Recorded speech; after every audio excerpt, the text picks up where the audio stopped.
हाथी बोल्दै भन्दैन बोल्दै हो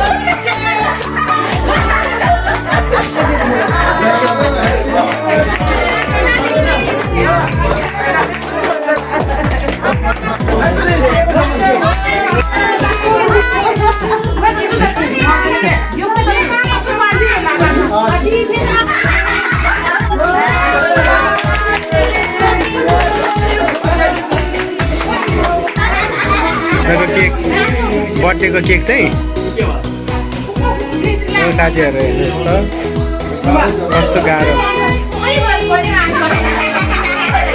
जाडो महिनामा बर्थडे मनाउनु पनि गाह्रो रहेछ साथीहरू